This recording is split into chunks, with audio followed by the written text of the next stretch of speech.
Bien, muy buenas tardes. Retomando el ritmo pausado pero implacable de esta jornada, pues tengo el placer de invitar a la mesa y de tenerlo junto a mí al profesor Francisco Llero Lobato. Francisco Llero Lobato es profesor titular de la Universidad Pablo de Olavide en el área de Historia del Arte, adscrito al Departamento de Geografía, Historia y Filosofía. Es doctor por la Universidad de Sevilla y un gran conocedor del mundo vinculado al desarrollo de los escenarios urbanos en el periodo de la Ilustración, tanto en el ámbito sevillano como en otros lugares. Así que una excelente persona cualificada para hablarnos sobre ruinas y antigüedad, arquitectura para el pesebre. Cuando quiera. Bueno, muchas gracias, José María. Encantado de estar aquí esta tarde. Mi agradecimiento a los coordinadores académicos de esta jornada, a la profesora Silvia González y al profesor José María Miura, a Manuel Barea también como coordinador de la misma. Y es un placer pues estar en estos tiempos navideños, pues evidentemente para hablar con algo que está relacionado con la Navidad.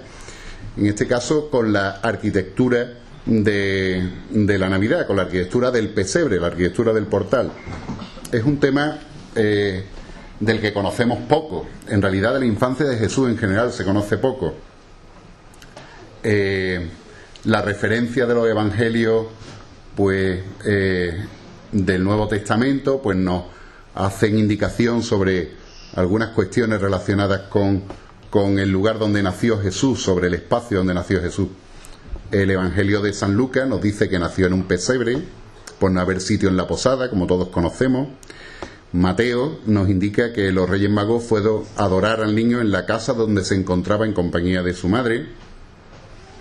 Y también hay otra fuente de información muy amplia, que es la fuente de los evangelios apócrifos, que son esos textos que luego, digamos, no formaron parte, no pasaron a formar parte pues de la tradición canónica de la Iglesia, ¿no? Según los apócrifos, en uno de ellos, en el protoevangelio de Santiago, se dice que el niño Dios nació en una cueva cubierta con una nube luminosa, y cuando se retiró quedó una luz que provenía del recién nacido. El Evangelio del Pseudo Mateo, otro de estos evangelios apócrifos, nos indica que el niño Dios nació en una cueva subterránea que se iluminaba con la presencia de la Virgen. A los 3 días, dice el Pseudo Mateo, pues la Virgen salió de esa cueva y se aposentaba en un establo donde había un buey y un asno que lo adoraban y donde fueron recibidos los magos de Oriente. También otro de estos evangelios apócrifos, el Liber de Infancia Salvatoris, nos habla primero de un establo que servía de refugio para caminantes y también, indistintamente, nos comenta que estaban en una cueva. Bien, estos son, digamos, como los textos de la antigüedad que nos hablan de estas referencias al nacimiento, al lugar, al espacio donde nació Jesús. Posteriormente hubo una tradición muy importante de textos medievales, los que componen la leyenda dorada, donde se indica que Jesús nació en un portal y se da alguna información más. Un portal en las afueras de Belén, donde que era un ámbito, digamos, entre calles y que estaba adelantado a la línea de las viviendas y era un lugar dedicado al descanso de las personas que por allí pasaban. Es decir, que se mezclan una serie de informaciones sobre la realidad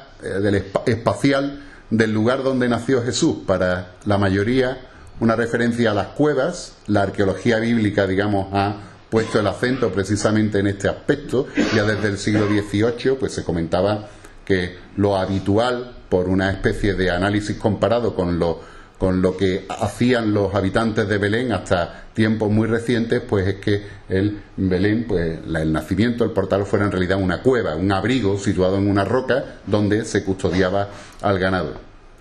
Esa serie de información pasa, digamos, a la pintura.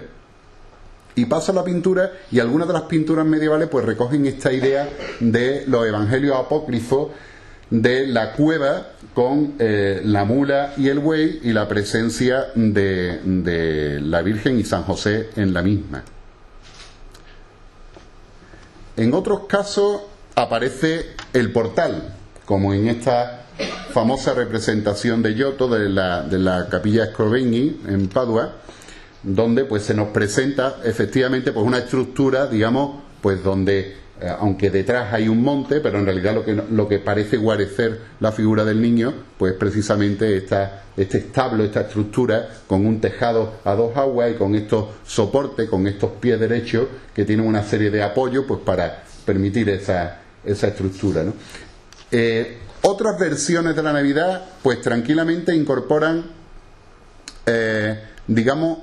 ambos elementos, el elemento de la cueva, pero también un espacio porticado exterior que correspondería a ese portal. Entonces vemos cómo efectivamente queda incorporado, digamos, en estas especies en estas representaciones, sobre todo de la Edad Media y del 480, aparecen estas representaciones donde aparecen espacios arquitectónicos distintos. Incluso en algún caso, tal como se comenta en los evangelios apócrifos, pues aparece la idea de que hubo un traslado de la Virgen a los pocos días, a los 3 días de haber tenido al niño, pues la Virgen se traslada a un portal, a una casa, a un espacio, digamos, más decente para la recepción de los reyes. Y esto es lo que parece sugerirse también en estos frescos de la Basílica de San Francisco de Asís de Giotto, cuando aparece efectivamente un espacio porticado, una especie de portal ya abandonado que queda fuera y la Virgen está en un atrio de una arquitectura de tipo palacial. Digamos que todo este desarrollo pictórico pues estaba sancionado por la teoría artística. Teoría artística donde se nos habla de cómo debe de ser esa representación. Para la mayoría de los pintores tienen una situación, digamos, ecléctica entre el mensaje más canónico de la Iglesia, el mensaje más ortodoxo, pero también la existencia de una tradición pictórica que queda asumida, que queda aceptada por los pintores a la hora de proceder a la representación. Así que, por ejemplo, pues Interián de Ayala, pues que está ya escribiendo en el siglo XVIII, es uno de los académicos de las academias que aparecen en España en el XVIII, teórico de la pintura, pues hace una reflexión sobre que efectivamente se sigue representando y tiene mucha aceptación la representación del nacimiento en un portal, en un atrio, aunque evidentemente aunque esta sea, digamos, una tradición pía y por tanto de alguna manera pues queda también aceptada por el propio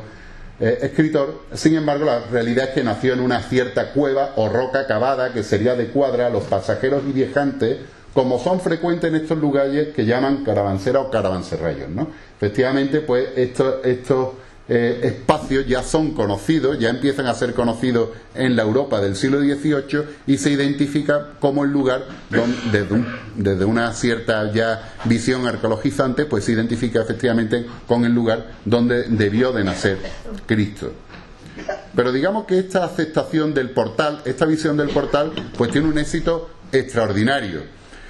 El portal va a tener una serie de connotaciones que van a ser interesantes, porque alude también a la sociedad rural, alude también a la vivencia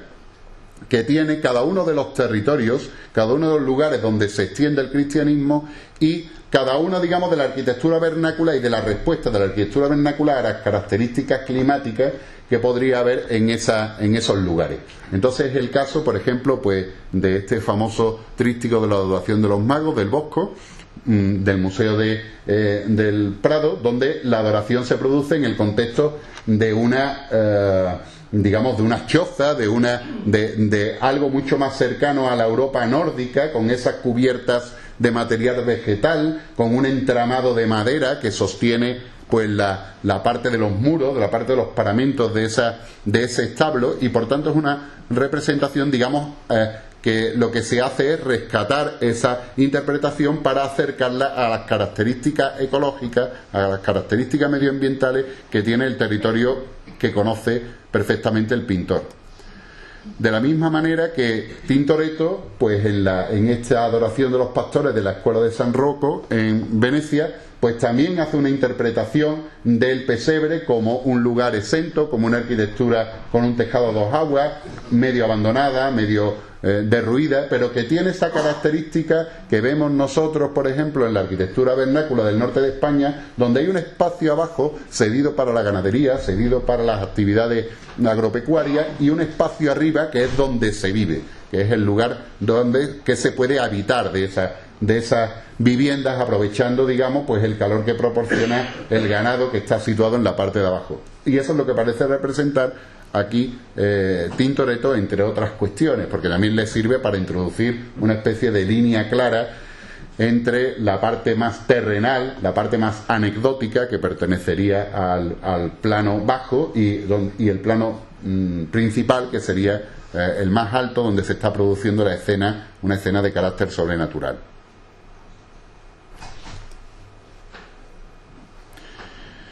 El portal adquiere, pues, una forma simbólica, adquiere una serie de connotaciones donde aparecen elementos que proceden, digamos, de una forma adecuada para cada uno de los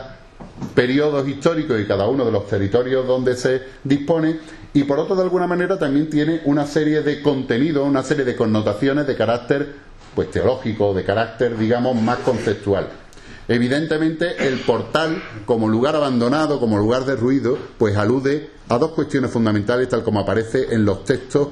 en los canónicos y también y fundamentalmente en los apócrifos. La pureza de la Virgen es un elemento fundamental que se quiere señalar a través de la presencia de esta arquitectura pobre. Pero también el hecho de la pobreza, también el niño que decide nacer, pudiendo nacer en un palacio, tal como narran tantos villancicos, decide nacer en un lugar pobre, en un lugar más cercano a la realidad de los hombres. Por otra parte, también el desarrollo del portal como ese lugar rural, pobre, adecuado únicamente para el ganado, hace una referencia al fin de la antigua alianza, es decir, el nacimiento de Cristo pues inicia el Nuevo Testamento e inicia la redención, y en este sentido pues se marca muy bien la estructura arquitectónica del portal, pues pertenece, digamos, a la antigua alianza todavía, y sobre él nace el Niño Dios inaugurando un tiempo nuevo y una época nueva. Entonces se produce ese contraste que es intencionado, por cuanto produce una reflexión, desde un punto de vista, una reflexión, pues si quieren, hermenéutica sobre los propios textos y sobre la propia realidad salvífica, como es la del contraste entre la gloria y la ausencia de riquezas que propone la existencia de un portal pobre. Por ello no es de extrañar que a veces en el propio portal se aluda a dos realidades distintas, a dos escalas muy distintas de lo arquitectónico. Por una parte, el portal como pesebre, como espacio pobre, como arquitectura vernácula, pero por otro el portal como posible portador de Cristo, y en ese sentido como una arquitectura de noble carácter, como una arquitectura superior, una arquitectura que tiene que ser más potente. Ese es el caso, por ejemplo, de algunas representaciones flamencas, como esta de Petrus Christus de la Navidad, donde la representación del pesebre, que queda en un segundo plano, se le une, se le incorpora esa representación como si fuera de un marco mucho más cercano al espectador, y que hace alusión pues a distintos pasajes del Antiguo Testamento, fundamentalmente a esta noción de redención frente al pecado de Adán y Eva, que quedan representados en esas figuras que hay ahí, y que por tanto tiene ese carácter como de puerta de iglesia, como de pórtico, como de portada de un templo, y que refuerza esa idea del contraste entre una arquitectura y otra. También vemos cómo en el Renacimiento, con cierta libertad en la hora de representación de tantos temas de tipo religioso, pues aparece también en este fresco, en este temple de Masaccio, pues aparece precisamente este nacimiento de Jesús en el entorno de un palacio fiorentino, donde además hay una serie de jóvenes que digamos pues que prestan pleitesía, prestan homenaje a ese niño que acaba de nacer. Por tanto, estos elementos, digamos, de falta de sincronía temporal con el nacimiento, pues aparecen en la pintura de esta manera, utilizando el elemento del palacio como ese lugar donde podía haber nacido aquel que elige nacer en el pesebre. Se produce también a lo largo de la pintura, fundamentalmente en el Renacimiento, una separación entre el espacio teológico de la presencia de Cristo y el espacio arquitectónico. La arquitectura va a componerse como si fuera una puesta en escena, como si fuera una representación, un fondo teatral donde se produce la escena que verdaderamente importa. Y la escena que verdaderamente importa es el niño. Por eso el niño aparece en el altar Portinari, este importante enlace entre la pintura flamenca de Van de Goes y los comitentes que son italianos. Entonces se produce esta representación donde el pesebre queda en un segundo plano y hay un pesebre teológico más importante que está situado fuera del espacio marcado por la arquitectura, delante del portal, y que aquí tiene un carácter, digamos, pues todavía aún como muy mediatizado por la jerarquía, algo procedente del mundo todavía medieval, pero que luego se asume inmediatamente por el Renacimiento y de una manera mucho más natural, de una manera como mucho más sencilla, pues Giorgione es capaz de situarnos este espacio teológico, pues situado fuera del espacio determinado por la propia cueva de Belén. Por tanto, la arquitectura del portal queda sujeta a esta idea de fondos arquitectónicos de carácter casi, digamos, teatral, que van a tener una función muy clara. Va a ser la de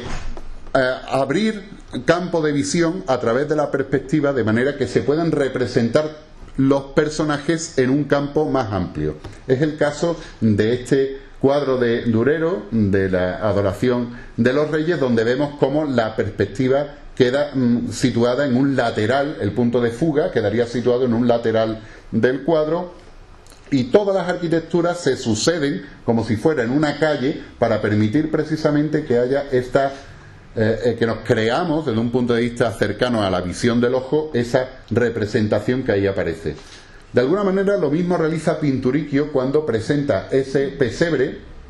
lo presenta de una manera lateral y lo presenta también como una forma de dar información sobre el punto de fuga de un campo, de un paisaje que todavía está sujeto a determinadas convenciones en la representación de la pintura del Renacimiento y que se podría perder un poco el sentido que tiene, podría perder fiabilidad, verosimilitud, si no tuviera una indicación clara de la perspectiva dentro del mismo. Y para ello, pues sirve muy bien el portal, esa arquitectura arquitrabada que aparece en ese portal del pesebre. Pero hay algunos otros aspectos de interés que nos explican por qué el Renacimiento se va llenando de estos edificios de un carácter más duradero, de un carácter más alejado, digamos, de la arquitectura del pesebre. Y es el conocimiento cada vez más amplio de Tierra Santa.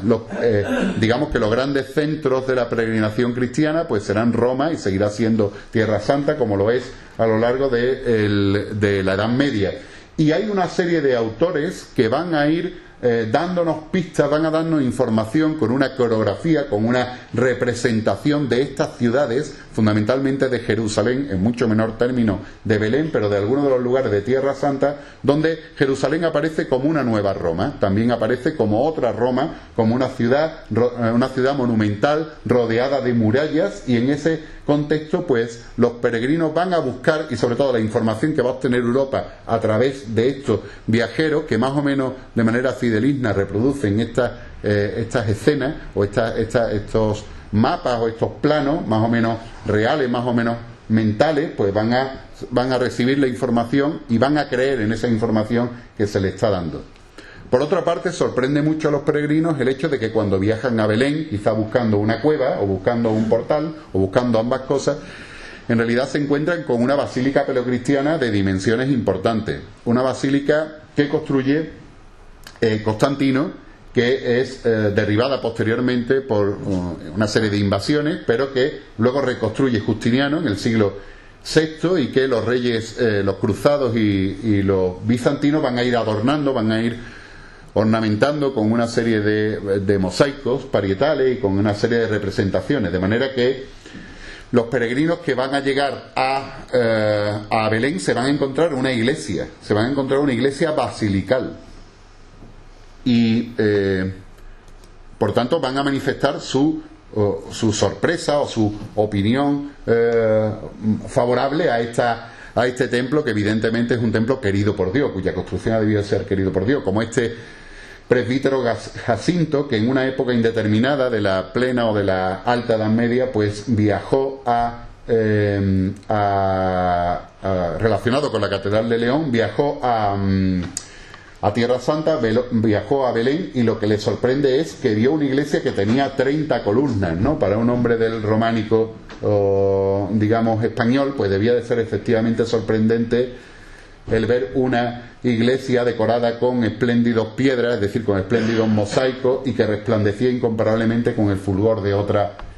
piedras. Evidentemente, ahí en esa basílica está subterráneo la gruta del nacimiento, y forma parte de esa visión del todo Belén, pues el encontrarse también con la imagen del templo basilical. Por tanto, no es extraño que podamos encontrar claras referencias entre la iconografía de Tierra Santa producida por estos viajeros y la aparición de pinturas del 480, tanto florentino como italiano. Es el caso de este Jerónimo, de este Francisco de Osona, o Jerónimo de Osona, seguro de la familia de los Osona, de esta familia de pintores de Valencia, y que realizan una serie de pinturas, alguna de ellas como esta Epifanía, que está en el Victoria Albert Museum, que lo que hace es evidentemente reproducir en esa especie de ábside belvedere abierto, pues reproduce la impresión que Schleder tiene de cómo era el templo de Salomón en Jerusalén. O el hecho de que Sandro Botticelli nos sitúe ese pesebre con una arquitectura monumental y con esa cubierta a dos aguas, con esas cerchas, que parece referirse a la existencia de una basílica, de una forma basilical de una nave, y que bien puede tener que ver con el repertorio de imágenes y de relatos que traen los peregrinos desde Tierra Santa. Digamos que la antigüedad se incorpora, la antigüedad greco-romana se va incorporando a lo largo del Renacimiento a la pintura de una manera muy clara, de una manera muy evidente. Hay varias razones para pensar en esta incorporación. Evidentemente es una cuestión de prestigio. El pintor tiene que hacer clara su valía intelectual, y forma parte de la valía intelectual una formación erudita, y una formación erudita de tono humanístico, donde las referencias al pasado grecolatino pues tienen que ser evidentes.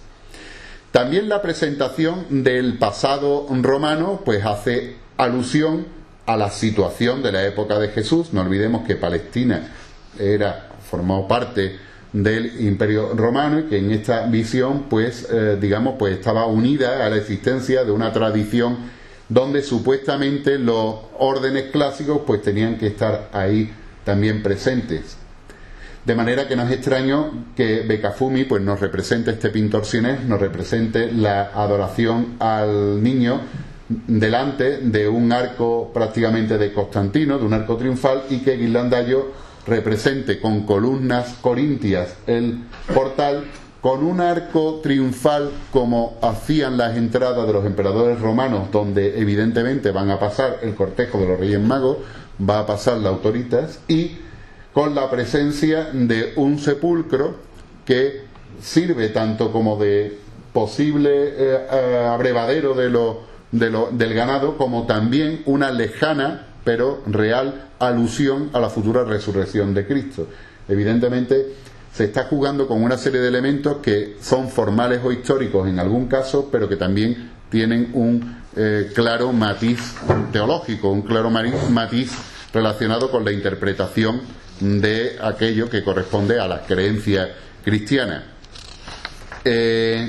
Todos estos aspectos también tienen que ver, todas estas cuestiones relacionadas con la presencia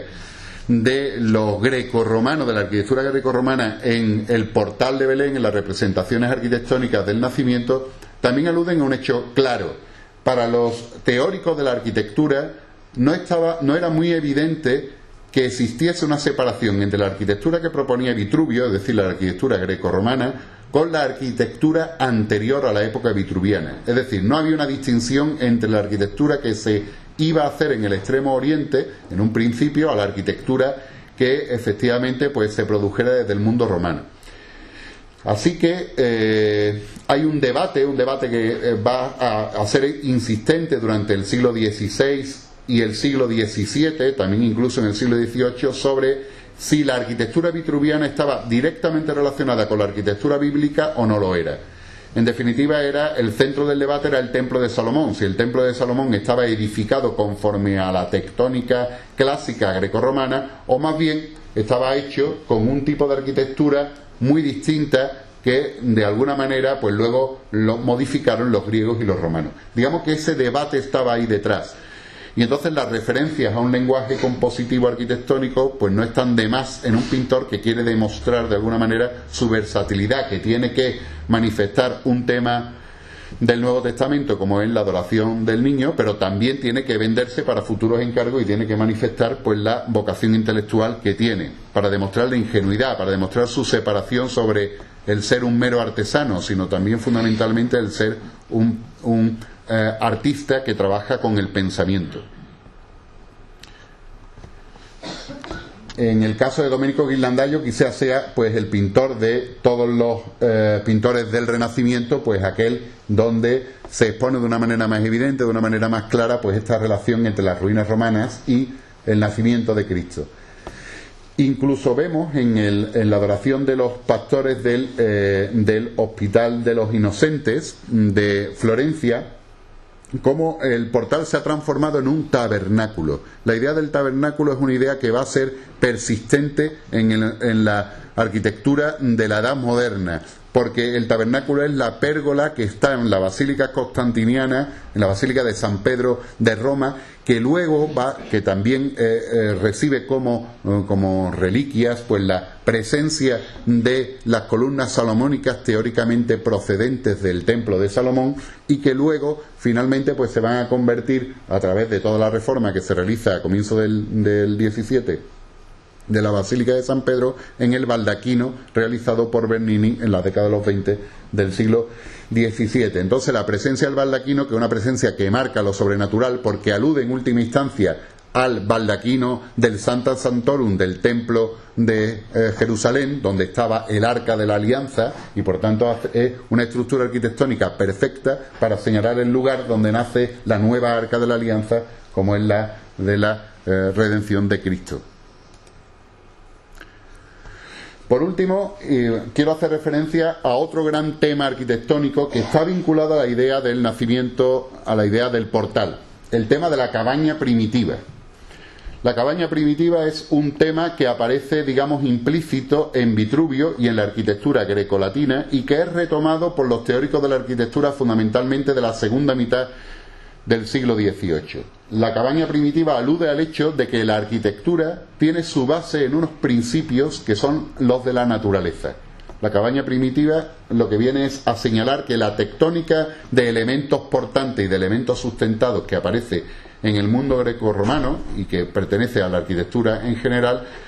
en realidad tiene su base en el conocimiento, tiene su base en el uso de soportes naturales, en el uso de las cañas, en el uso de los troncos de árbol como soporte, en el uso de vigas de madera para la construcción de las vigas, cuyos canes son los que dan lugar a los triglifos, ¿no? Y las separaciones entre las mismas a las metopas. Bien, esa idea, digamos, de una formación natural del arquitectónico parece sobresalir de vez en cuando en la arquitectura pensada, en la arquitectura ideada por algunos artistas, como es el caso de Albert Dudero. Ahí tenemos 3 grabados distintos donde precisamente se señala esa relación existente entre el nacimiento, la naturaleza y la arquitectura, donde es difícil distinguir aquellos aspectos que pertenecen, digamos, a la naturaleza. Está todo rodeado siempre de árboles, de ramas, de elementos que proceden de lo natural, junto con aquellos otros que proceden de una utilización de lo natural para el artificio, para lo artificial. Esta idea de la cabaña primitiva, que finalmente desde un punto de vista por supuesto laico es desarrollado por Milicia o por Luyer, que son estos autores que he eludido antes de la segunda mitad del siglo XVIII, pues parece estar presente también en el éxito del portal de Belén y en el éxito del portal como una arquitectura simple, como una arquitectura sencilla, muy cercana a la naturaleza y por tanto muy cercana a estas ideas de la arquitectura y del nacimiento natural de la misma. De manera que en el 18 esta arquitectura pues se va a despojar en ocasiones también de estos elementos naturales para dar idea de esa sensibilidad más bien de carácter pintoresco, una sensibilidad más vinculada a aspectos sensitivos que a aspectos intelectuales, con que se adorna el nacimiento de Cristo y que hace que el portal de Belén, que al fin y al cabo es un juego, es en cierta medida un juego, una dinámica de juego y de dominio para la creación de un paisaje, pues tenga una especial vigencia precisamente en este siglo XVIII, en el siglo donde se está poniendo el acento en estos aspectos sensitivos, en estos aspectos más de carácter emocional que tiene el portal de Belén frente a esas referencias de tipo elogioso, de tipo culto y erudito que habíamos visto que había adquirido durante el Renacimiento. Todos estos aspectos, pues hasta llegar a nuestra realidad, una realidad donde somos capaces de diseñar un portal de Belén sujeto a las condiciones de un proyecto técnico de arquitectura y donde se definen cuáles son las medidas que tiene ese portal, ¿no? Digamos que es el camino final de todas estas reflexiones, de todas estas ideas que en un vistazo muy rápido sobre la historia, fundamentalmente de la pintura, pues somos capaces de hacer y de relacionar con la idea del nacimiento de Cristo. Muchas gracias.